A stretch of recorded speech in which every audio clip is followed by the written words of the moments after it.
ili Mungu aweze kuzungumza na nafsi yako.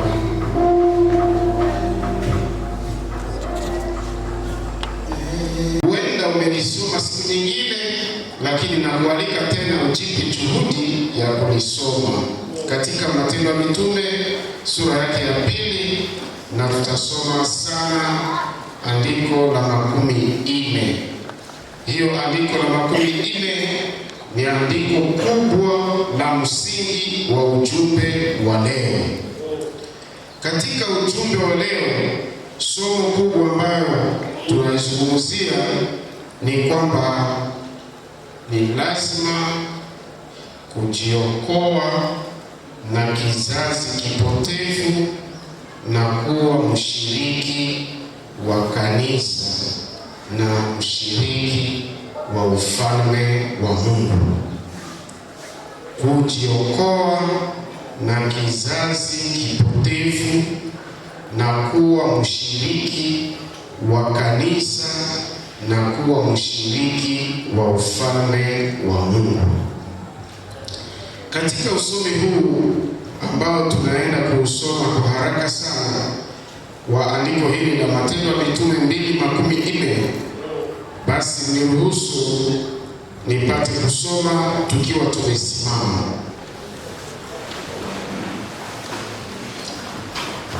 Petro akawaonya kwa maneno mengine mengi na kuwasihi akisema, Kiswahili niliyo nayo nasema, kwa tafsiri niliyo nayo nasema, kilichopotoka, kizazi kilichopotoka, wale wote waliopokea ujumbe wa Petro kwa furaha wakabatizwa, na siku ile waliongezeka watu wapatao 3,000. Makofi kwa Bwana. Tutakaa. Wapenzi, kuna kizazi kipotevu ambacho ni tofauti na kanisa. Kanisa haiko mkutano ya wapotevu, ni mkutano ya waliookolewa toka upotevu. Vikundi viko hapa Goma, lakini ni vikundi vya wenye dhambi, lakini wanaviita makanisa. Ni uongo kuita kikundi cha wenye dhambi ukiita kanisa. Lile kanisa linaitwa kanisa la uongo, linakusanya ndugu za uongo, zinakusanya dada wa uongo, zinakusanya na wachungaji wa uongo na wazee wa uongo, na zina mafundisho ya uongo, kwa sababu kanisa haiko mkutano ya wapotevu. Hilo ni jambo kubwa ambalo Petro alipenda kujulisha katika mahubiri ya kwanza nyuma ya Pentekoste. Nyuma ya Pentekoste, mkutano wa kwanza na mhubiri wa kwanza alikuwa Petro, na maelfu walikuwa wamekusanyika kutoka Pisidia, Kapadokia, kutoka Misri, kutoka Libya, kutoka nchi mbalimbali. Watu kutoka nchi na miji mbalimbali na makabila mbalimbali walikuwa wamekusanyika Yerusalemu. Acha niwaambie tena siri moja ya kwamba Mungu hataki kanisa ya dini moja, ya lugha moja, ya kabila moja. Mungu hataki. Nasema katazo kufanya kanisa ya kabila moja. Katazo kufanya kabila la watu wa jamaa moja. Katazo kufanya uongozi wa kabila moja, kwa sababu kanisa ni mkutano ya watu kutoka lugha mbalimbali na kabila mbalimbali na taifa mbalimbali. Unasema hili ni kanisa kama ni watu wa lugha moja. Zinaitwa makomunote. Le communauté ya Barega, communauté ya Bahema, ya Bulendu, communauté ya Bagegere, communauté ya Banane. Ile ni mavyama, ni maorganisation. Siko hapa Goma, ma mutualité. Asili ni mutualité ya baresotisa kutoka Ruchuru. Mutualité ya baresotisa ya kutoka Buhoro. Ile haiko kanisa au peke wanaitaka mutualité. Kanisa haiko mutualité ya biashara, haiko mutualité ya bashengaji, haiko mutualité ya bachuruzi, haiko mutualité ya kabila fulani. Tazama mwenzako na uanze kumwona, kumwambia kanisa haiko mutualité. Mamitualité ni za mingi hapa Goma. Zile mamitualité zina malengo tofauti na lengo ya Mungu. Ziko tofauti na makusudi ya Mungu kuanza kanisa. Wakati Yesu alipokuwa hapa mwenyewe alisema, nitajenga kanisa langu. Ile kusema nitajenga kanisa langu, alikuwa ametrace ligne de conduite. Alikuwa ameonyesha kwamba kanisa haiko la mtu. Haiko kanisa la Pasteur Kitabanza, haiko kanisa la Pasteur Kasiki, lakini ni kanisa la Bwana wetu Yesu Kristo. Tunasoma tena ya kwamba jiokoeni na kizazi hiki kipotevu. Vizazi vipotevu. Nilisoma katika Petro, ikaniambia ya kwamba Mungu wetu alipenda kuokoa watu. Verse ya kwanza, utaweza kusoma Petro ya kwanza sura 1 na mstari wa kwanza. Inahakikisha ya kwamba watu waliofanya kanisa, wachaguliwa, wageni katika ulimwengu, waliotawanyika kote katika Ponto, Galatia, Kapadokia, Asia na Bitinia. Wakati ninasoma miji hii, inanisaidia kuelewa kwamba kuokolewa, tunaokolewa kwa namna mbili. Tunaokolewa kutoka dhambi, lakini pia tunaokolewa kutoka watu. Tunaokolewa kutoka vikundi. Iko vikundi ambavyo vimejikusanya. Hata wakati Yesu alipokuwa hapa na Wayahudi walikuwa vikundi. Unajua vikundi vya Wayahudi walikuwa wakina nani? Watu wamoja wanaweza kukumbuka. Kikundi kulikuwa Wafarisayo, Wasadukayo,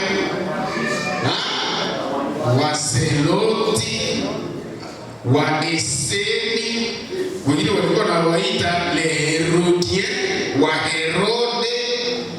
Kulikuwa wanasiasa nao walikuwa na vyama na vikundi, kama vile leo wanasiasa wana vyama vyao.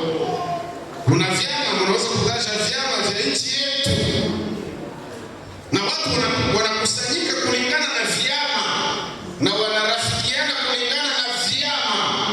Yetu tunaita parti politique. Zile maparti politique haiko makanisa. Haiko nini? Haiko kanisa. Kusema PPRD haiko kanisa. Kusema mtaji na zingine. Asema M23 wao peke wanaziita mouvement politico-militaire, yaani haiko kanisa. Ukienda ndani usiseme umejiunga kwa kanisa. Ukijiunga kwa chama ya siasa, roho yako isikusadikishe ya kwamba umeungana na kanisa. Ukijiunga kwa chama ya maendeleo, usiseme umejiunga kwa kanisa. Watu kutoka miji, tumesema hivyo, les communautés de ressortissants de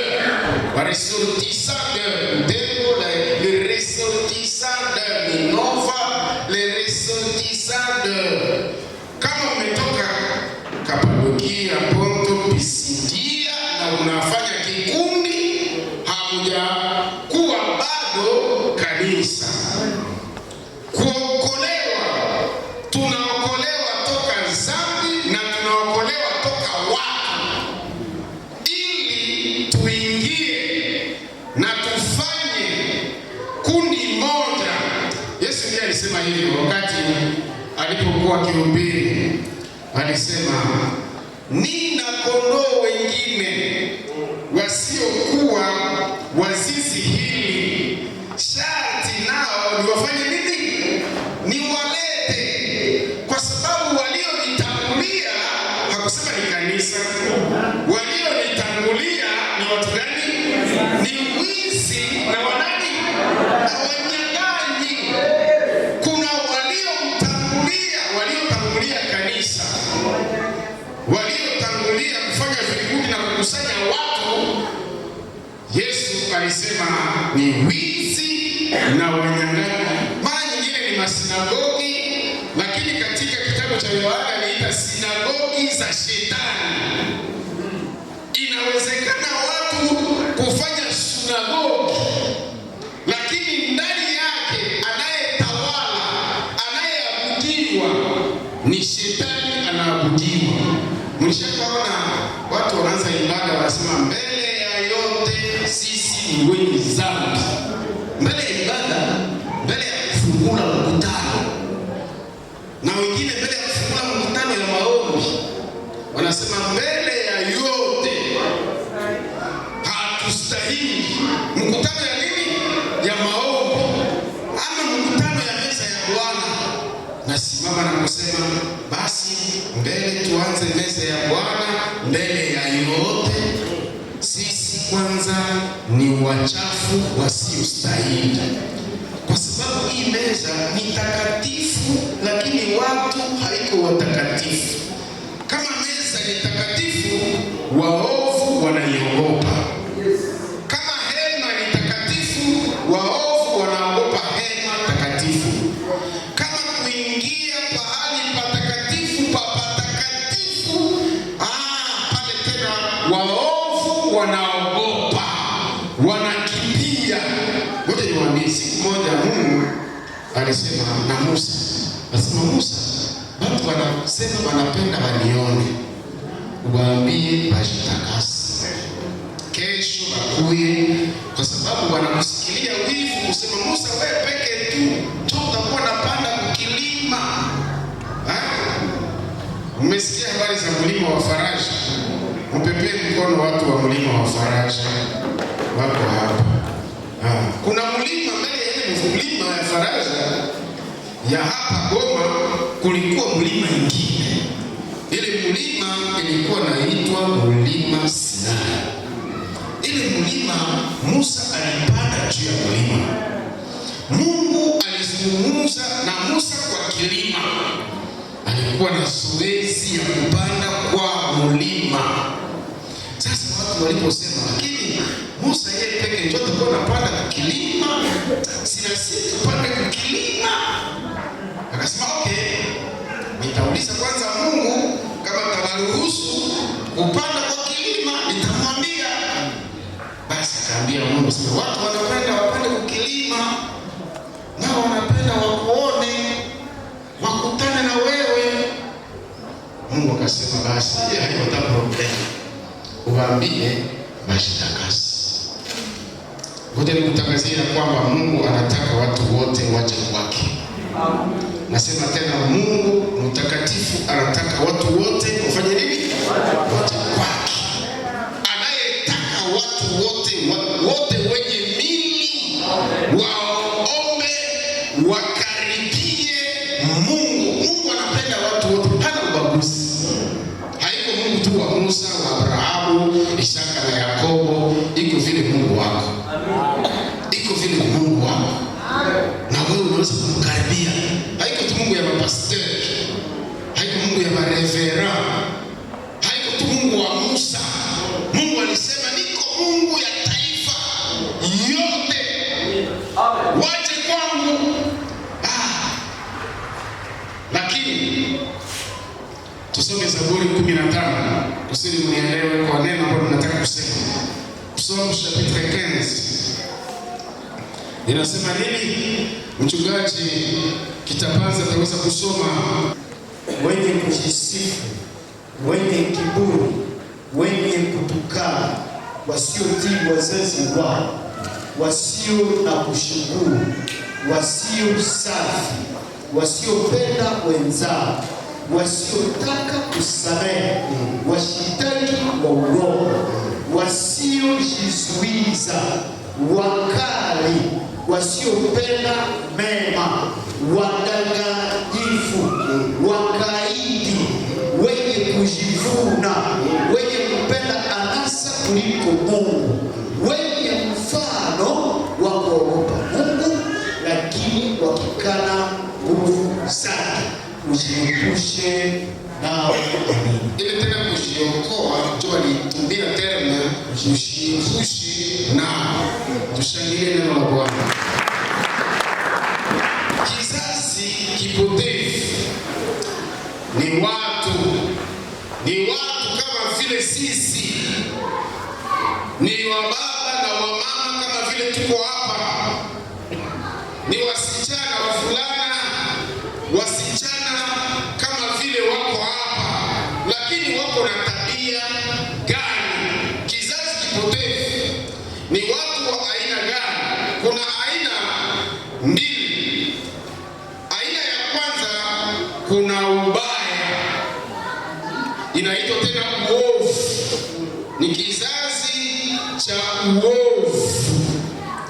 Uovu ambao unatajwa hapa ni kwamba watu ni wenye kujipenda wenyewe. Leo wapsikologi wako na terme ni wanaita l'estime de soi, l'amour de soi, na banaipositive, banaifanya mpaka kila mtu akona jifurahia. Ufurahie sura yako, ufurahie rangi yako, ufurahie kabila yako, ukuwe na estime de soi.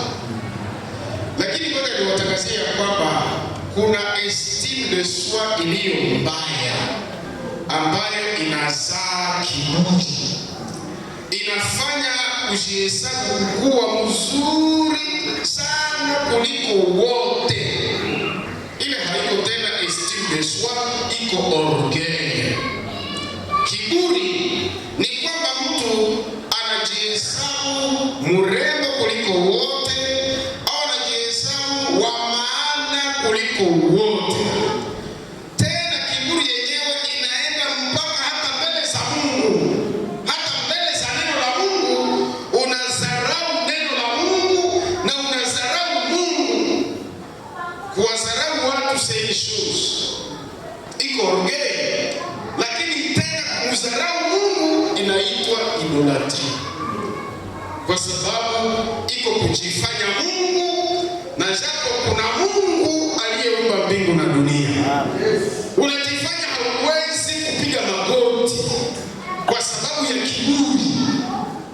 Iko watu wengi wanaogopa magoti, ukisema tupige magoti sisi nikazarau hii. Pastor anajua kuzarau watu, anajua kama iko nani kusudi anipigishe nini magoti. Sasa msimame, sasa mukae, sasa tuweke mikono yetu. Mazarau bana, tujua tuko watu gani?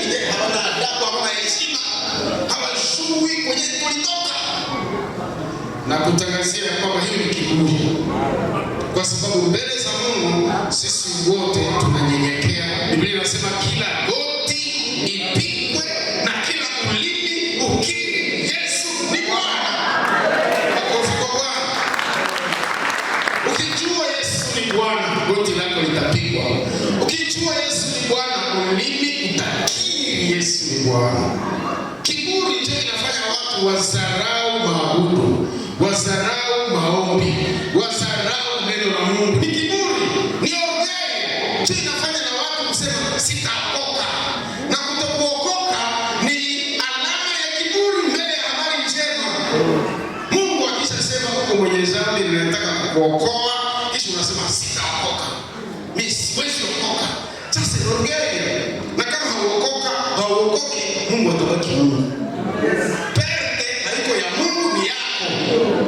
Ukikataa kusamehewa, perte ni kwa upande wako.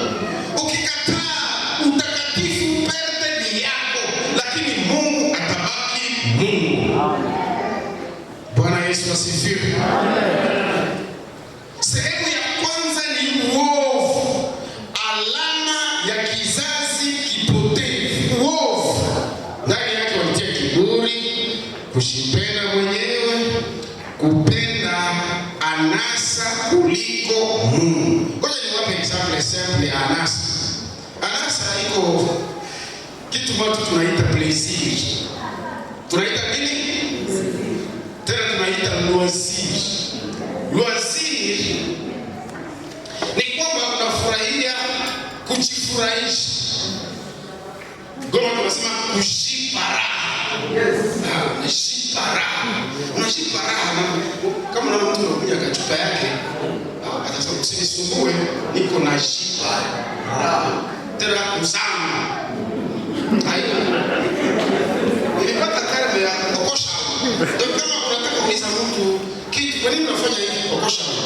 Amtare eske ni zako. Dépense ni yangu, haiko yako. Na jipa raha. Ukiona maaniversaire mingi ya kujipa raha, watu wanasema au moins pour une fois. Au moins pour une fois mimi naweza kunywa pombe pour une fois kwa mwaka, kwa sababu ni anniversaire. Ni mara moja tu kwa mwaka. Kama tu ni mara moja kwa mwaka. Wagonjwa, ukiona mtu ni mgonjwa wa sukari, kisha alikuwa anafanya ile mahelele ya kusema ni mara moja. Si ni mara moja tu mwaka, mimi nakutoka sikari. Ule atakufa mwile mara moja. Basi tuko mfete ya mariage, si ni mara moja. Basi mfete ya kila siku, si ni mara moja tu. Ule mgonjwa iko na hatari, kwa sababu ile mara moja kuongeza ile moja ndio iko na muongezea hatari ndani ya mwili wake. Na watangazia wenye dhambi ya kwamba ile moja dhambi hata ionekane ndogo, ionekane ya kudharauliwa ni dhambi, ionekane ni mara moja kwa mwaka ni dhambi, ionekane mara moja kwa miaka 5 ni dhambi. Usifanye dhambi kusema ni mara moja tu, na ukishaimaliza basi utaendelea na Ukristo. Nitaendelea na safari yangu ya kwenda mbinguni nikisha kunywa kamoja tu. Na kutangazia kwamba uovu unafanyika msawa blaki, mwile loisir, mwile plaisir. Dhambi inatendeka na Mungu anasema tazama kizazi kipotevu. Watu wenye kupenda anasa, na ukiona bafanatiki ya Real ni wabili kushinda Kristo ya Goma. Goma yote na Kristo yote ya Goma. Na bafanatiki ya Real mulimwengu, bafanatiki ya Real ni wabili kushinda Kristo yote ya Goma. Na bafanatiki ya Real ni wabili na riske na Real kianza macho sasa wanaweza kutoka kwa kanisa. Niesikize kwanza. Ninakimbia kwanza nione kama wenyewe watashika nani. Iko siku moja watu walikuwa kuibada. Sasa nyama ya pori ikapita kwa mlango wa hekalu. Wakristo wote wakatoka kwa kanisa, wakaacha pasteri, wakafuata sindano. Ni alama kusema Mungu iko na plasi gani kuroho yako. Amuru yako kwa maneno ya Mungu iko kunivo gani. Unaweza kuona amuru yako kwa Mungu iko kidogo kushinda kupenda anasa, kushinda kupenda fedha, kushinda kujipenda mwenyewe. Ukiona hizi mtu anajitayarisha kwa kuibada, anajitayarisha kunao, kupaka mafuta, kujitayarisha. Hapana saa ya kuomba yake, saa yake ya maombi kutayarisha ibada. Mungu asante kwa sababu ibada ya leo utanibariki katika jina la Yesu. Amen. Pale nimaliza kujitayarisha kwa ibada. Lakini matayarisho ya mwili, aende kudushi 30 minutes. Tatoka mdushi kupakana mafuta 45 minutes. Rouge aux lèvres 30 minutes. Si mnaona balunga hizi wanajitayarisha na wengine wanachelewesha kufika kwa ibada. Ni nini? Mapodo kushipodoa ulivyo yenyewe unasahau ibada. Mtakumbuka ibada ilishaanza sana.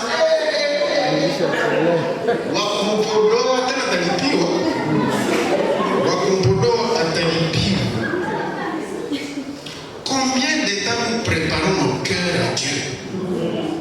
Tunatayarisha mioyo yetu namna gani kukutana na Mungu, kuonana na Mungu, kusifu Mungu inaomba matayarisho, kukutana na utukufu na mtukufu na mwenye utukufu. C'est une préparation. Wote niwaambie, na kukutana na Mungu mbinguni ni matayarisho. Usifikiri Amos ndio alisema ujitayarishe kukutana na Mungu wako. Prépare-toi à la rencontre de ton Dieu. Bwana Yesu asifiwe. Usifike mbele za Mungu nguru na hakuna preparation. Mungu anapenda wenyewe anajiprepare mu presence yake. Bwana Yesu asifiwe. Aina ya pili ya kizazi kipotevu haiko uovu. Haiko nini? Haiko uovu. Ni watu wenye mfano wa kuogopa nani? Mungu, lakini wakikana nguvu zake. Ile aina ya pili tunaisema rarement. Tunasema souvent ya ulevi, uasherati, uzinifu, tunasema ni alama za kizazi kipotevu. Lakini hii alama ya pili, mchungaji soma tena. Ile alama ya pili, verse 5. Inasema wenye mfano wa kuogopa. Wenye mfano wa kuogopa nani? Mungu. Wale haiko walevi, haiko washerati, hapana. Haiko wakushipa raha, haiko hawako chini ya miamvuli ya Andre. Pale kwa miamvuli ya sauti. Mama Shiro njoo chini ya miamvuli kwa sababu anapitaka kule miamvuli ya watu wa kushipa raha. Mama Shiro kwa tunaona kwa pale kwa kunalia.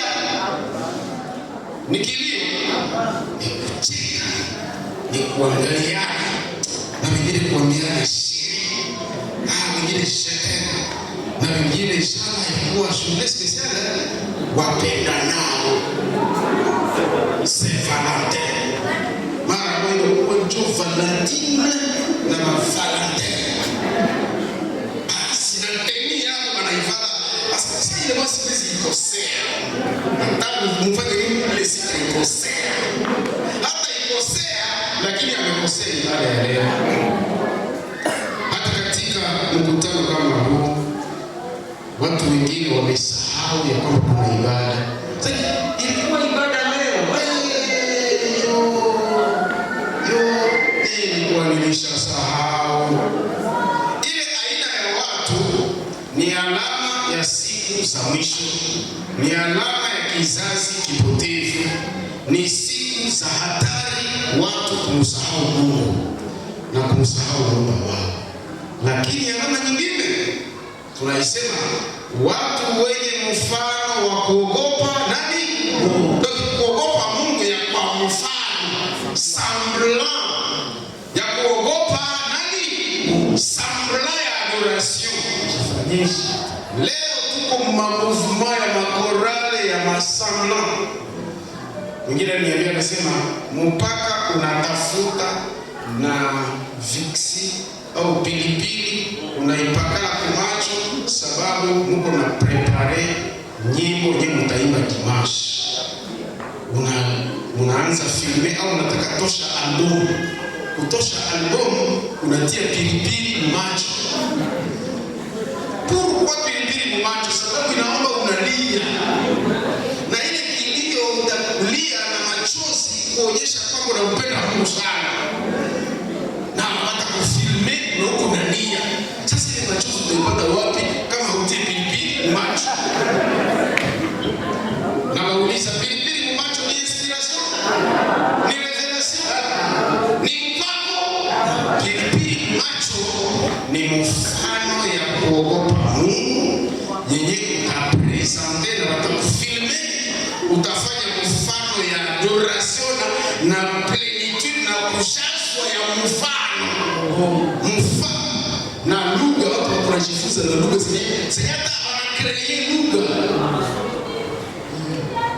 Kuko kreation ya lugha, parler à langue mtu anasema kwa lugha iko naimba, lakini ni apprentissage, exercice zenye hakuna roho. Bongo kweli. Mwimbaji pale anasema ni nini? Ni kweli.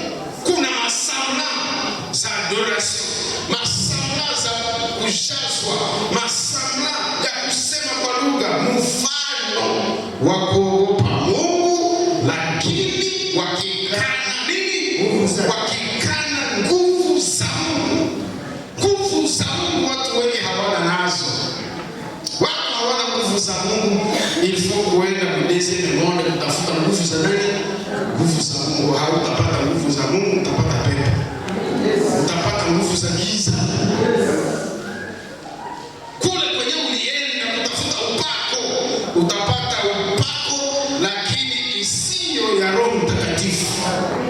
Na utakuja kwa mfano wa kuheshimu Mungu, mfano wa kuogopa Mungu. Acha nikuulize, eske huko pale kwa mfano? Pale kwenye likana eske haiko masambla ya unyenyekevu na watu wengi ile masambla zinakuwa wakati ya meza ya Bwana. Wakati ya meza ya Bwana watu wote ni mapole. Haleluya, oyende baraka. Masentima zinapita pale na maemosio zinashika watu.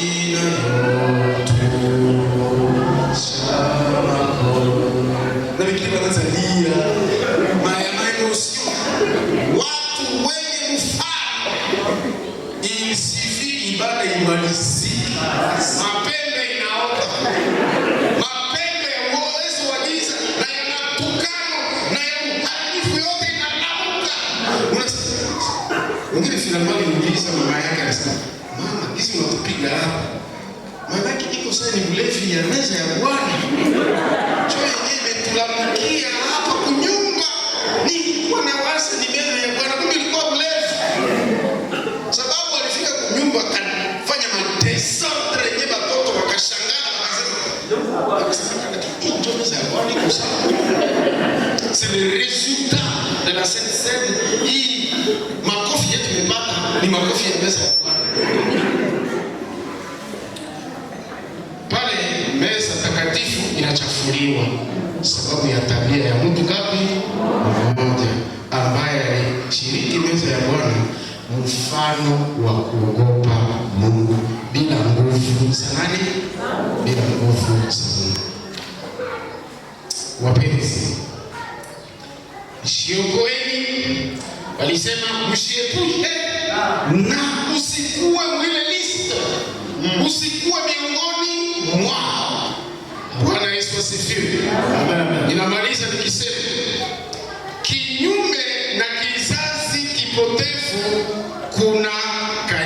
kanisa. Inaanza verset 42 ya Matendo ya Mitume sura 2, utasoma 42 mpaka 47. Inaonyesha hali ya kanisa kinyume na kizazi kipotevu, na tutamalizia hapo. Mchungaji mpenzi, enda kusoma andiko hili. Matendo ya Mitume 2 42 à 47. verset 42. Walikuwa wakidumu katika mafundisho. Wale ni waamini waliookoka kutoka kizazi kipotevu, waliookoka kutoka dhambi, waliotubu. Waliotubu kweli kweli. Matunda ya toba ni gani? Walikuwa wakidumu katika mafundisho. Waliokoka kutoka kizazi kipotevu walikuwa wakidumu katika mafundisho ya mitume na katika ushirika. Walidumu ushirika, walikuwa wanashirikiana, hapana kugombana, kulumana, hapana kutengana, hapana kuumizana, walishirikiana. Na katika kuvunja mkate na wakavunja mkate na kuomba. Basi woga uliingia kila mtu. Wakati waliona watu walio tofauti na kizazi kipotevu, woga ikajaa ndani ya mji. Yaani watu wakatetemeka, walikuwa tunasema ule njoo Mungu, ile njoo okoka, hapana Wafarisai wale anajua anaokoka. Woga ikaingia watu wote, na maajabu na alama nyingi zikaonekana mitume. Alama na maajabu zikaambatana na umisheni. Umisheni haukutembea tu mahubiri. Umisheni ulitembea na matendo ya ajabu. Maajabu yakafuatana na mitume. Ni maajabu gani? Ya uponyaji, pepo wachafu walikimbia. Ni maajabu gani? Ni kwamba maisha matakatifu nayo ni miracle. Bwana Yesu asifiwe. Le miracle de la sainteté. Watu walikuwa waovu sana, wanakuwa watakatifu sana.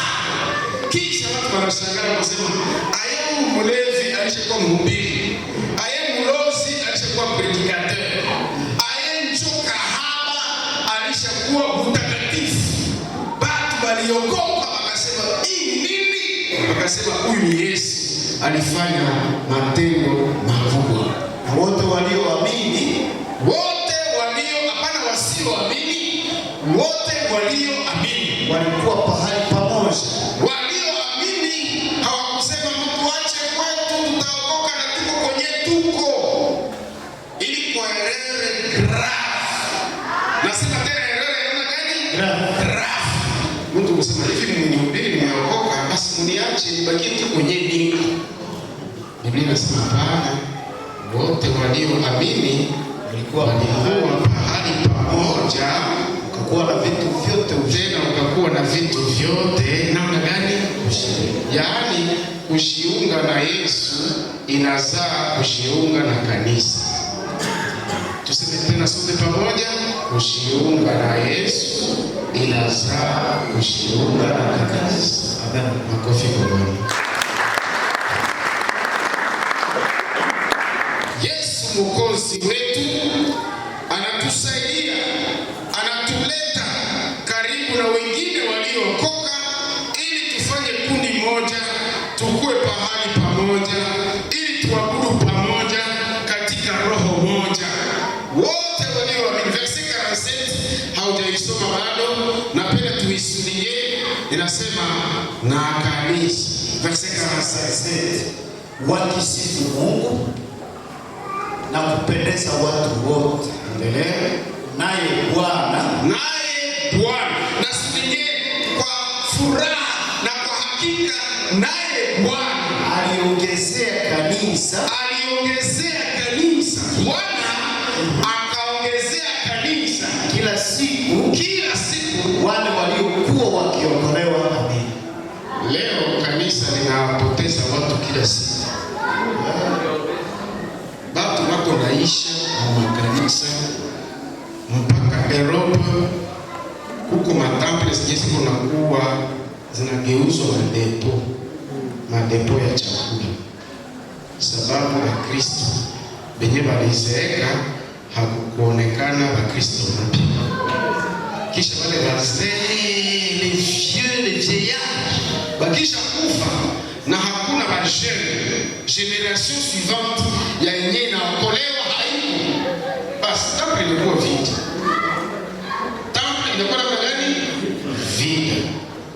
Kama tunataka temple hii isikuwe vide na mtu mmoja akuye irangura ama depo, wapenzi, tunahitaji kufanya jambo moja: kujiunga na Kristo, kujiokoa na kizazi kipotevu na kushiriki mafundisho ya mitume na kukaa katika kuomba na kushuhudia watu wengine, na Bwana akiongezea kanisa hesabu yao wanaookolewa siku kwa siku. Tutakuwa tumesurmonte sterilite.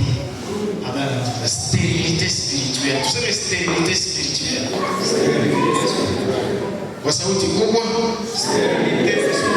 utasa wa kiroho c'est une menace. Na utasa ikiingia mshamaa inamalizaka shina yote ya familia. Utasa. Nazala watoto hakuna mwenye anazala. Kwa garso kwa utasa. Kwa fille tasa. Après 50 ans, ile familia haitaisitaka tena, sababu itakuwa watakufa na hakuna mwingine mwenye alizaliwa na hakuna mwisho. Makofi kwa Bwana. Tuko na besoin ya kuresiste kusterilite, kushindana na utasa, kwa sababu Bwana aliongezea kanisa hesabu yao waliokuwa wakiokolewa siku kwa siku. Makofi kwa Bwana. Nataka tuombe Mungu kwa ajili ya neno hili. Anza kushukuru Mungu pahali ulipo na kusema Bwana, ninakushukuru kwa sababu uliponiokoa toka dhambi, uliponiokoa toka kizazi kipotevu, ukaniunganisha, ukanileta katika ushirika wa watakatifu. Shukuru Mungu, endelea kushukuru Mungu. Shukuru Mungu pahali ulipo. Sema asante Yesu. Sema asante kwa sababu ya damu yako, kwa sababu ya ondoleo la dhambi zangu, kwa sababu ya ubatizo wa Roho Mtakatifu. Nasema asante. Asante kwa kunipatia nguvu, hapana mfano ya kuogopa Mungu, lakini nguvu za kuogopa Mungu, nguvu za utakatifu ziko hapa, nguvu za kutembea kwa upya wa uzima. Haiko mfano ya kuogopa Mungu, haiko mfano ya kuabudu, haiko tu kwa mfano. Hapana, ni kuokoka ya kweli, hapana ya kwa mfano. Unasema Yesu, nakushukuru kwa wokovu na kwa uzima unanipatia, kwa msamaha wa dhambi. Kila mara ninapotaka kuomba, mashitaki ya dhambi yanakuja na ninaanza kusema Baba, kwanza unisamehe kwanza. Lakini leo Yesu anakuita kupokea msamaha wa dhambi zako na kupata maisha mapya. Na wewe unasema asante Yesu. Asante Yesu kwa kunisamehe. Asante Yesu kunipa uzima mpya. Asante Yesu kunivika mavazi ya utakatifu, vazi isiyoharibika. Asante Yesu. Endelea kumshukuru Mungu. Endelea kuomba na kushukuru. Nyumba ya Mungu inaitwa nyumba ya maombi kwa watu wote. Hii ni muda ya kusema na Mungu. Sema na Mungu. Sema na Mungu, hakuna kiambaza. Pasia imepasuka. Pasia imepasuka ili useme na Mungu. Hakuna kiambaza. Damu ya Yesu imemwagika ili pasia iwe wazi. Endelea kuomba Mungu. Sema asante Yesu. Sema asante kwa ukombozi. Asante kwa uhuru. Uhuru wa kukaribia mlima wa Bwana. Ninakaribia pahali patakatifu pa Bwana. Endelea kushukuru Mungu. Usikae kimya, usinyamaze. Wakati Mungu amekubariki, sema asante kwa baraka. Wakati Mungu amesema na wewe, sema asante Mungu kwa kusema na mimi. Nimekusikia leo. Nimekusikia leo. Kwa namna mpya nimekusikia leo. Tunapokuwa katika hali ya kuomba, tukiwa katika hali ya kuomba, Nataka kuuliza mtu mmoja ambaye anasema leo ninaamua kujiokoa na kizazi hiki kipotevu. Sitaki kuwa miongoni mwa wapotevu. Sitaki kuwa miongoni mwa wapotevu. Leo Yesu ananiita na mimi ninajiokoa kutoka njia hii na kuambatana na Yesu na kukubali Mwokozi. Weka mkono wako juu na kusema, Yesu asante, niko hapa. Unishike Yesu, niko hapa. Weka mkono wako juu. Asante, Mungu akubariki. Na wewe pale nyuma, Mungu akubariki. Nani mwingine? Nasema, Yesu, sitaki kuwa parmi generation perverse, kizazi cha kuharibika. Sitaki nikuwe muliste ya wale watu, lakini Yesu, ninaambatana na wewe. Weka mkono wako juu. Nasema, Yesu, ninaambatana na wewe. Huko nyuma, Mungu akubariki. Na pale kwa mkono wa kushoto, Mungu akubariki. Asante. Yesu yuko hapa. Yesu, na nakuongoza mpaka safari ya kwenda mbinguni. Nani mwingine? Anasema, na mimi niko hapa. Yesu unishike. Yesu unishike. Inua mkono wako juu na kusema, Yesu unishike, niko hapa kwa safari yangu ya kwenda mbinguni. Mungu akubariki. Asante. Nani mwingine? Anasema, Yesu nahitaji kushikwa na wewe, kutembezwa na wewe. Weka mkono wako juu. Nataka kuomba pamoja nawe. Mungu akubariki. Asante. Mungu akubariki. Asante. Yesu niko hapa. Nani atapanda kwa mlima wa Bwana? Ni mtu yule aliye mtakatifu. Atapanda kwa mlima mtakatifu. Nani anataka utakatifu leo? Aweke mkono wako juu. Sasa mimi ninakubali utakatifu. Mungu akubariki. Shusha mkono wako. Mungu akubariki. Yesu yuko hapa. Anawatakasa watu ili wapaingie patakatifu kukutana na Mungu mtakatifu. Ninyi wote ambao mmeinua mikono yenu juu, tafadhali unaweza kusimama nipate kuomba pamoja nami. Simama kwa miguu yako, nataka kuomba Mungu kwa ajili yako. Ukiwa umesimama bila woga, bila mashaka, simama kwa miguu yako. Nitaomba kwa ajili yako. Weka mkono wako juu, nataka kuomba. Ukiwa umesimama